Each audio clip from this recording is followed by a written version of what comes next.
ഞാൻ പറയാൻ പോകുന്ന മറുപടി നിങ്ങൾ കേട്ടിട്ട് അത് മതിയോ എന്നൊരു അഭിപ്രായം പറയാം. ഓക്കെ, ഞാൻ തോറ്റാൽ ഞാൻ തെറ്റിദ്ധരിക്കാം, ഞാനതിന് മാപ്പ് പരസ്യമായി അപ്പോൾ തന്നെ ചോദിക്കാം. എന്ന് മാത്രമല്ല, സൗജന്യമായി ഞാൻ അങ്ങയുടെ പ്രൊമോഷൻ ഏറ്റെടുക്കും. ഒരു പൈസ പോലും ഇല്ല. ഇപ്പോൾ അങ്ങയുടെ കൂടെ കൂടുന്നവരെല്ലാം കാശ് കണ്ടുകൊണ്ടാണ്, അങ്ങയെ സ്തുതിക്കുന്നവരെല്ലാം അച്ചാരം വാങ്ങിക്കൊണ്ട്. പക്ഷെ ഞാൻ അങ്ങനെയല്ല. ഞാൻ ഒരു ഔദാര്യം കേൾപ്പിക്കുന്ന ആളല്ല.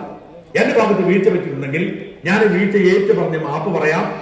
ആ മാപ്പ് പറയുന്നതിനപ്പുറം അങ്ങയുടെ പ്രൊമോഷൻ സൗജന്യമേ. കാരണം ഒരുപാട് നന്മ ചെയ്യുന്ന, നാട്ടുകാരെ സ്നേഹിക്കുന്ന ഒരു മനുഷ്യനെ പ്രൊമോട്ട് ചെയ്യുന്നതിൽ കുഴപ്പമൊന്നുമില്ല. സൗജന്യമായി ഒരു പണം പോലും വാങ്ങാതെ നാട്ടുകാരെ രക്ഷിക്കാനുള്ള അങ്ങയുടെ വ്യഗ്രതയ്ക്കൊപ്പം നിൽക്കാം. ഇതാണ് എനിക്ക് നൽകാൻ ഓഫർ. അടച്ചുപൂട്ടണം എന്ന് പറയുന്നത് അങ്ങേയറ്റത്തെ കടന്നുകൈയാണ്.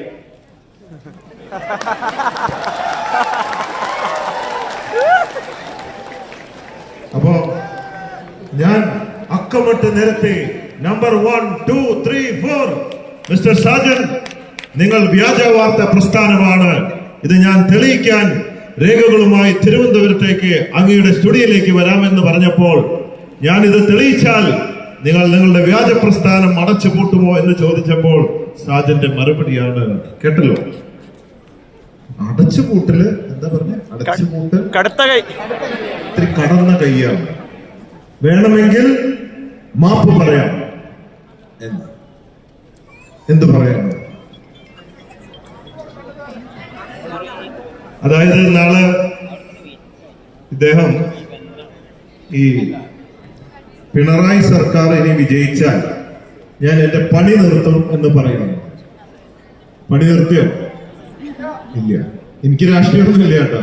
എനിക്ക് ഏതൊരു വോട്ട് ചെയ്തിട്ടില്ല. എല്ലാ രാഷ്ട്രീയക്കാരായിട്ടും ബന്ധമാണ്, ജാതി മതം ഒന്നുമില്ല. പക്ഷെ ഇയാൾ നിർത്തിയിട്ടില്ല. അപ്പൊ പലരും പറഞ്ഞു ഇയാൾ അടച്ചു പൂട്ടാന്ന് പറഞ്ഞാലും പൂട്ടില്ല എന്നുള്ളത്.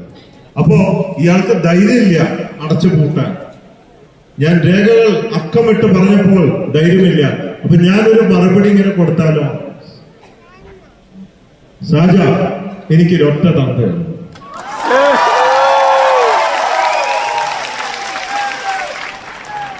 ഞാൻ തെളിവ് സഹിതം പ്രൂവ് ചെയ്താൽ, നിങ്ങൾ വ്യാജ വാർത്തയാണ് ഈ പറഞ്ഞതൊക്കെ എന്ന് പ്രൂവ് ചെയ്താൽ നിങ്ങൾ അടച്ചു പൂട്ടുമെങ്കിൽ ഞാൻ വരാം.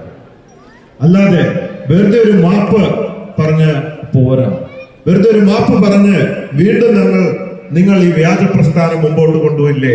മാസങ്ങളോളം എല്ലാ മാസവും ലക്ഷക്കണക്കിന് രൂപ വ്യാജ വാർത്ത ഉണ്ടാക്കി നേടിക്കൊണ്ടിരിക്കുന്ന പ്രസ്ഥാനം വീണ്ടും മുമ്പോട്ട് പോകും. അതല്ല എനിക്ക് വേണ്ടത്. നിങ്ങൾ സത്യസന്ധനാണെങ്കിൽ നിങ്ങൾ തെളിയിക്കുക ഞാൻ പറഞ്ഞത് നുണയാണ്. അല്ലാത്ത പക്ഷം ഞാൻ തെളിയിച്ചാൽ നിങ്ങൾ അടച്ചു പൂട്ടാൻ തയ്യാറുണ്ടെങ്കിൽ ഞാൻ വരാം. ഇനി പേടിക്കണ്ട. ഒരു സ്കീം കൂടെ, ഒരു ഓഫർ കൂടെ കൊടുക്കാം. നമ്മള് ഫിജിക്കാർക്ക് ഒരുപാട് ഓഫർ കൊടുക്കണല്ലേ. ഒരു ഓഫർ കൂടെ സാജന് കൊടുക്കാൻ പോവാ എന്റെ അടുത്ത്. ഇനി അങ്ങനെ പൂട്ടുകയാണെങ്കിൽ, ആ താക്കോൽ എനിക്ക് തരികയാണെങ്കിൽ, അപ്പോൾ തന്നെ സാജന പണി ഉപേക്ഷിച്ചോളൂ.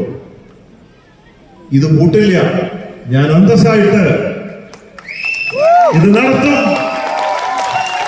മറുനാടനില് വ്യാജ വാർത്തയില്ലാതെ സത്യസന്ധമായ വാർത്തയിലൂടെ ആ ജോലിക്കാരെ വെച്ചുകൊണ്ട്, ഒരാൾക്കും ജോലി നഷ്ടപ്പെടാതെ അവരെ വെച്ചുകൊണ്ട് അടിപൊളിയായിട്ട് സത്യസന്ധമായി മറുനാടൻ ചാനൽ ഞാൻ നടത്തും. അതിൽ നിന്ന് കിട്ടുന്ന 40-50 ലക്ഷം രൂപ അതിന്റെ നല്ലൊരു വിഹിതം ജോലിക്കാർക്കും ബാക്കി പാവങ്ങൾക്കും കൊടുക്കും ഞാൻ. എന്നതുകൊണ്ട് സാജൻ പണിയില്ലാതെ തെണ്ടി നടക്കണ്ട. ബോച്ചെ ഫ്രാഞ്ചൈസി എടുത്തോളൂ. അടിപൊളിയായിട്ട് കച്ചവടം ചെയ്യാം. ഇനി വേണമെങ്കിൽ ഫിജി കാട്ടിലും ഒരു അംഗത്വം നമുക്ക് വേണമെങ്കിൽ കൊടുക്കാം. സ്വീകരിക്കില്ലേ? റെഡിയാണോ? ലീഡേഴ്സ് പറ. സാജൻ ഒരു അഫിലിയേറ്റ് മെമ്പർഷിപ്പ് കൊടുത്തോടെ. നമ്മുടെ ചായപ്പൊടിയും ബോച്ചെ ലക്കി ഡ്രോ ബിസിനസ്സും ഫിജി കാട്ടും ബിസിനസ് ചെയ്ത് ലക്ഷങ്ങൾ സമ്പാദിച്ച് സത്യസന്ധമായി അന്തസ്സായി ഒറ്റ തന്തയ്ക്ക് ജനിച്ചവനായിട്ട് ജീവിക്കാനുള്ള ഒരു അവസരം നമുക്ക് കൊടുക്കാം. എന്ത് അല്ലേ? ശരിയല്ലേ? ഇങ്ങനെ പറഞ്ഞാൽ വല്ല തെറ്റുണ്ടോ? ഇങ്ങനെ പറഞ്ഞാൽ പോലെ നിങ്ങൾ പറയുന്ന പോലെ ചെയ്യാം. ഇതാണ് ഇദ്ദേഹം നമ്മുടെ ഗ്രൂപ്പിനെ കുറിച്ചും എന്നെ കുറിച്ചൊക്കെ കുറച്ച് വർഷങ്ങളായിട്ട് എന്നോടൊരു വൈരാഗ്യമില്ല കേട്ടോ. പുള്ളി വേറൊരാളോട് പറഞ്ഞു എനിക്ക് ബോച്ചയുടെ ഒരു വൈരാഗ്യമില്ല. ഞാൻ എന്റെ ഉപജീവനായിട്ട് പലരും യൂസഫലിനെ കുറിച്ച് പലരെ കുറിച്ച് ഇങ്ങനെ പറഞ്ഞുകൊണ്ടിരിക്കും. ഈ വിവാദമാണെങ്കിൽ ഇങ്ങനെയൊക്കെ വേണ്ടേ? വഴി കൂടെ പോണവരെ കുറിച്ച് എഴുതി ആരെങ്കിലും നോക്കോ സെലിബ്രിറ്റി പിന്നാള് പല നടന്മാര് നടിമാര് ഇങ്ങനെ കുറിച്ച് പറയണം. അപ്പോ വിവാദം ഉണ്ടാവുമ്പോ വ്യൂവേഴ്സ് കൂടും. 40-50 ലക്ഷം രൂപ, 1 കോടി രൂപ വരെ ഒരു മാസം വരുമാനമുണ്ട്. അദ്ദേഹത്തിന്റെ സ്റ്റുഡിയോയിൽ വർക്ക് ചെയ്യുന്ന ചിലവരൊക്കെ എനിക്കറിയാം. അതുകൊണ്ടാണ് അവിടുത്തെ പല കാര്യങ്ങളും ഉള്ളത്. ഇനി 35 ചോദ്യങ്ങളാണ് 4 എപ്പിസോഡായിട്ട് പോകണേ. അപ്പൊ മറുപടി കൊടുക്കാൻ പോകുന്നത് എങ്ങനെയാണ്? ഓക്കെയാണ്? എന്തെങ്കിലും കറക്ഷൻ വേണോ? ഓക്കെ ആണോ? ഇനി സജഷൻസ് അങ്ങനെ കൊടുക്കുകയാണ്.